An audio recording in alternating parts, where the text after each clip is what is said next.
Hi, I'm Ben Hayward. This is part 2 of Ben's Basement Film Review. Today I'm reviewing Amazing Spider-Man Part 2 and The Raid 2. Amazing Spider-Man Part 2 takes off from the first film.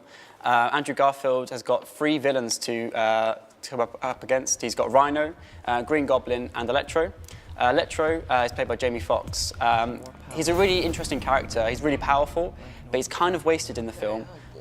Spider-Man kind of takes him out a bit too easily. And the problem with the film really is that it's very cluttered. There are 3 villains. You have Emma Stone comes in as Gwen Stacy, but all of their scenes are kind of intercut with villains, and there's not much emotional catharsis in the film because you never really get much time to develop their relationship. The film does look amazing though.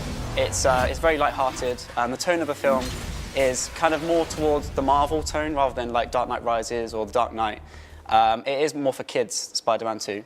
So if you liked films like Fantastic Four or maybe the first Iron Man film, then this is the film for you.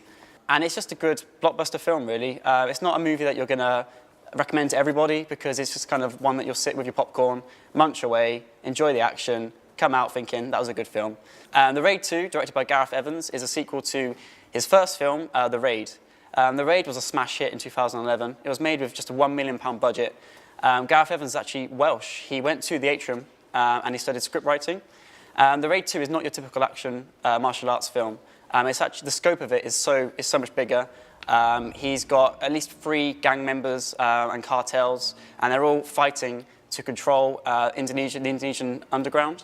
The main character, played by Iko Uwais, he just kicks so much ass. The fight scenes are amazingly shot.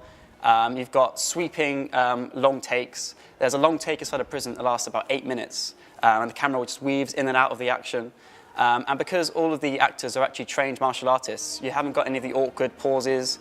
You never feel like you're watching acting. You actually feel like you're in there, in the action, and you believe it. It's a very grueling, brutal film, and it runs at 2.5 hours. So if martial arts isn't your thing, maybe give it a miss. But for martial arts enthusiasts, this is the creme de la creme of action movies. So that's it from me. That's my second part, or I'm rounded up. Amazing Spider-Man, it's a good film, but it's nothing to shout about. Raid 2 is a great film for martial arts enthusiasts, and go and see it. If you want to read more of my reviews, go to www.bensbasement.co.uk or follow me on Twitter @bensbasement with 2 T's.